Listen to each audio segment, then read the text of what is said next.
Hi class, so for today, we'll be discussing about models and frameworks for the practice of community engagement. So from here on out, we'll be focusing on various methodologies, no? Mga objective um, parts, no? Ng pagsasagawa ng community engagement practice. But before we go to the methodologies, we need first to look at specific models and frameworks na nagiging basehan ng pagsasagawa ng isang community engagement activity. Before, meron na tayong mga nabanggit, no? Yung ating public engagement onion, tsaka public engagement or community engagement triangle. Yeah, those are two particular models na basehan kung ano yung mga specific objective na gagamitin natin sa community engagement activity. Dito naman, pagpapatuloy lang natin, but more of a research-based na models and frameworks naman. Because when it comes to theoretical or frameworks and models in research and in community engagement, this guides us with the kind of data that we need to be collected. Or in our case, for community engagement, it guides us with the kind of information or kind of objective that we want to achieve, the goal that we want to achieve, no? The specific focus ng ating task na gusto natin magawa at kung ano man yung pwede nating makuha, no, in return when doing this particular activity. Similarly, it deepens the essence of the study. It deepens, or frameworks deepens the practice of the community engagement. No? Mas napapalalim niya yung gagawin natin because we're not just doing this because ito yung needs meron tayong community profile, meron tayong needs analysis, meron tayong resource mobilization and so on and so forth. But the thing with this is it provides us with a backbone, no? Kung paano natin gagawin, paano natin pag-aaralan, paano natin iintindihin, paano natin mas mapapalalim yung gagawin natin community engagement activity. And similarly, it convinces readers that the study is not based on personal instincts of the researcher. Ganyan sinasabi ko, no? Hindi siya dahil gusto kong gawin to. Kasi nakita ko na ganito, ganyan. But, nakita mo lang eh. Meron ba talagang lalim? Meron ba talagang basihan? Because here, may establish ka na framework or model na nagawa na ng ibang mga nagamit na ng ibang mga researchers or community engagers na social workers din na meron ng credible na basihan na gagawin mo ito because ayon sa theory na ito, ayon sa framework na ito nga talaga yung mga magagandang, ito yung steps, no, plans para gawin, na dapat gawin when it comes to community engagement activity. So first and foremost, no, number one is the social ecological model of health. Sinasabi dito, it understands that health is affected by the interaction between the individual, the group, community, physical, social, and political environments. So the idea is it focuses on integrating approaches to change the physical, social environment rather than modifying only health behaviors. Social ecological model of health states that when it comes to community engagement activity, lahat ng gagawing community engagement activity ay para paunlarin, no? Pagandahin, maging masagana, no? Mas maging maayos yung kalusugan ng isang tao. Kalusugan in terms of physical, mental, siguro financial to some extent. But yung kalusugan na yun, sabi sa social ecological model, hindi mo lang siya babaguhin from the individual level. Gamit tong model na to, binibigyan niya ng ang focus is baguhin not the individual behavior alone, but even try to change the environment that creates a problem. So nakaangkla yung paggawa ng community engagement activity dun sa mga how do you call this, sa individual or sa ginagawa ng individual na nagdudulot ng problema sa lipunan, sa komunidad, sa ginagawa or hindi ginagawa ng komunidad, ng mga tao sa paligid niya, at even ng political environment. Mga bagay na hindi nila ginagawa para i-promote yung health ng individuals sa community. So, meron siya 4 core principles. Health, status, emotional well-being, and social cohesion are influenced by the physical, social, cultural dimensions of the individuals or communities, environments, and personal attributes. Ibig sabihin, yung isang individual na bahagi ng komunidad, yung kanyang pagiging produktibong miyembro ng isang komunidad ay naiimpluwensyahan ng lahat ng nakapaligid sa kanya. Okay?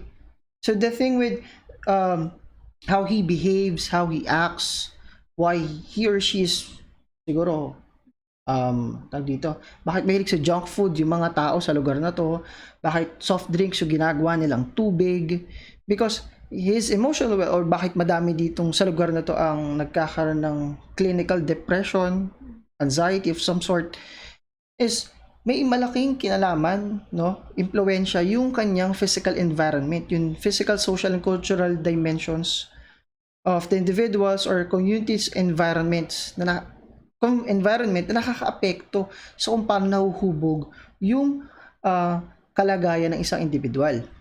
Similarly, the same environment may have different effects on individuals' health depending on a variety of factors, including perceptions of ability to control the environment and financial resources. However, kahit nasa isang community ka na may similar, no, na factors na pwedeng magdulot do sa mga problema sa isang lipunan, halimbawa kagutuman, hindi lahat ng tao ay may pare-parehas na ganun yung nararamdaman, because merong mga specific factors or characteristics on the individual level that makes him or her different than others. Halimbawa, kahit sabihin natin sa isang lugar ang daming nagkakaroon ng lung-related diseases, respiratory-related diseases. However, may isang pamilya na hindi sila nagkakasakit, na may kinalaman sa respiratory nila. One reason is, yung palang pamilya na yun, meron silang sabihin natin, meron silang, yung mga bahay nila, ay yung bahay nila is, or buong compound nila ay maraming mga air filters, no? Na naglilinis nung hangin na umikot sa kanilang surroundings. At similarly, mas matibay yung kanilang mga respiratory system. So, the thing is, although not necessarily ganun, no? But the thing is, if you have financial resources or better control of the environment, kahit sabihin natin may gantong problema na naranasan yung mga tao, hindi lahat ay ganun yung degree ng problema, no, na nararanasan ng bawat individual na nakapaloob sa similar environment. Still, it's important to know na kahit may pagkakaiba-iba sa kanilang sa nararanasan ng mga tao, still there remains a problem. Iba lang yung degree or level na nararanasan ng bawat individual on that similar environment or community. So, third principle is individuals and groups operate in multiple environments. So, such as workplace, neighborhood, larger geographic communities that spill over and influence each other. Ibig sabihin, kung nakatira man kayo sa lugar kung nasaan kayo ngayon, hindi ibig sabihin na yun lang yung lugar kung saan kayo nag-ooperate as an individual. Kung saan kayo nagpupunta, okay? Saan kayo nag-aaral.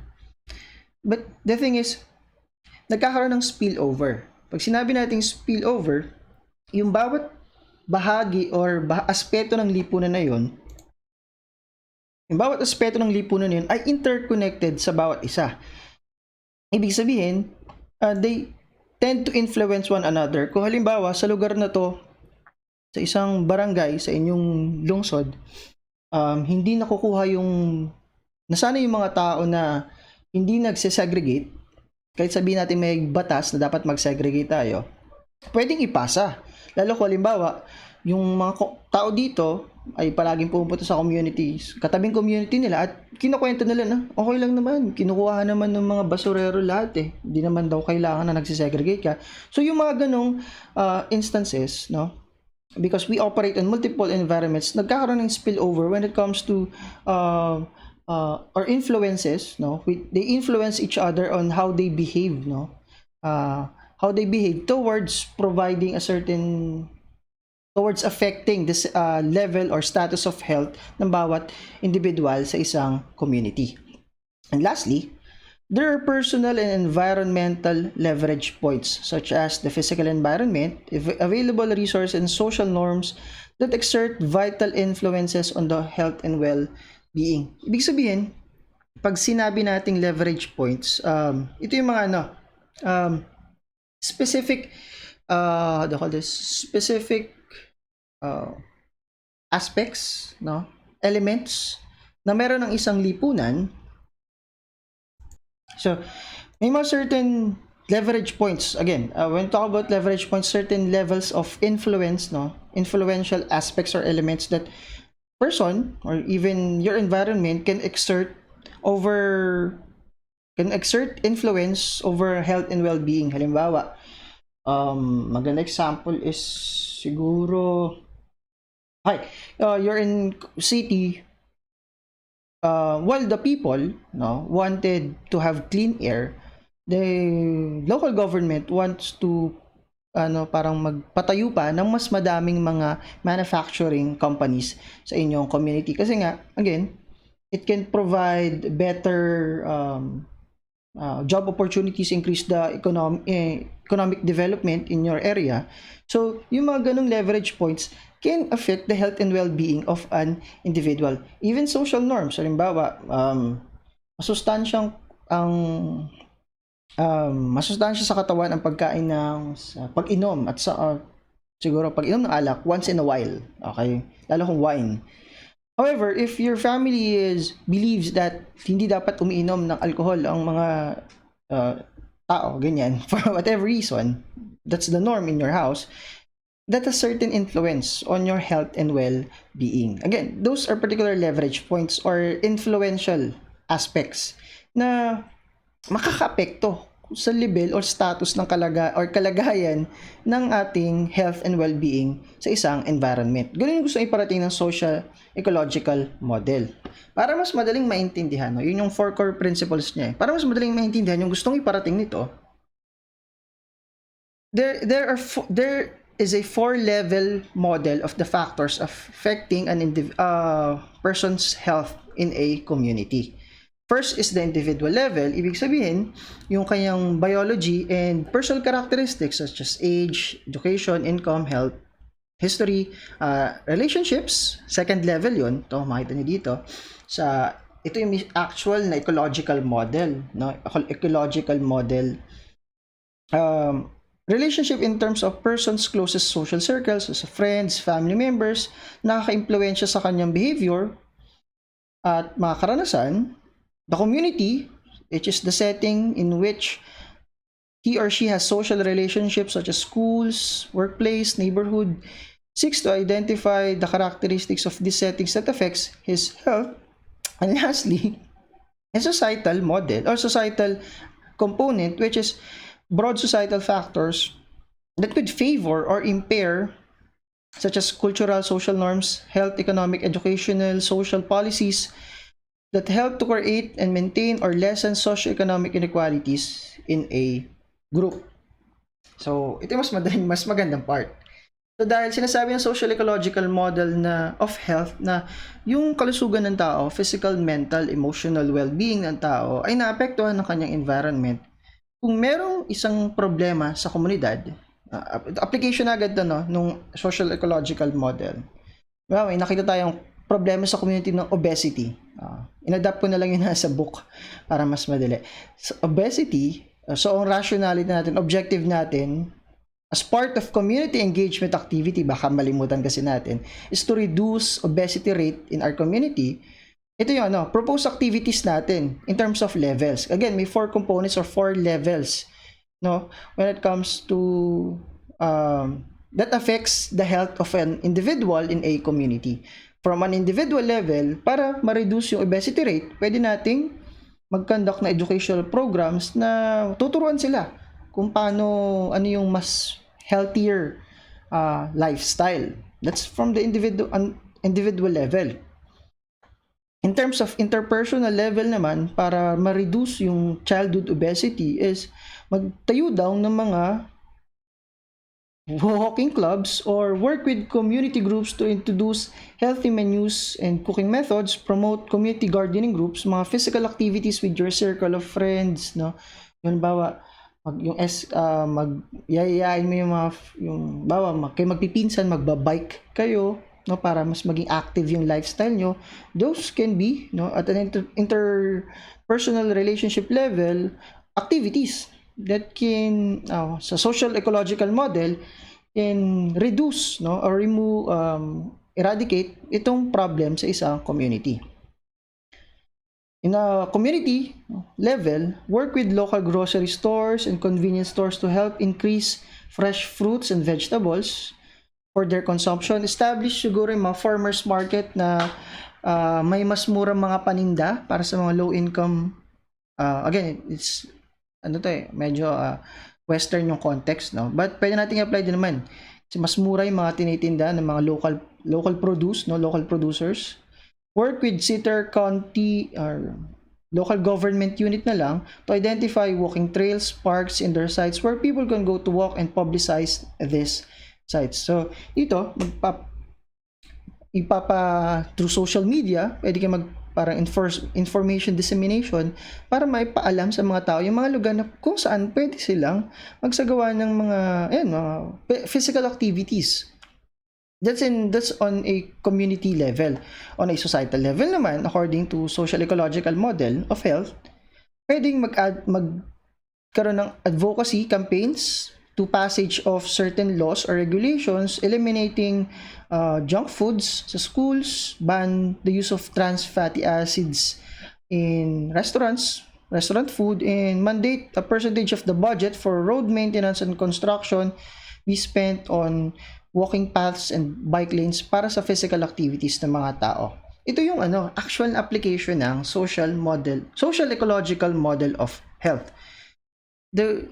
Our health is very much influenced by not only by us, our behavior, but by the surroundings, by the community that we are living in. As such, kung gusto nating bawasan yung mga problema na nakakapekto sa maayos na kalusugan ng ating bawat mamamayan, merong 4 na level na pagbibigyan mo, magpo-propose ka ng specific activities na akma dun sa bawat level na yun para mas ma-target mo yung bawat aspeto ng problema para at least, at the very least, ma-reduce man lamang yung nakikitang problema sa isang komunidad.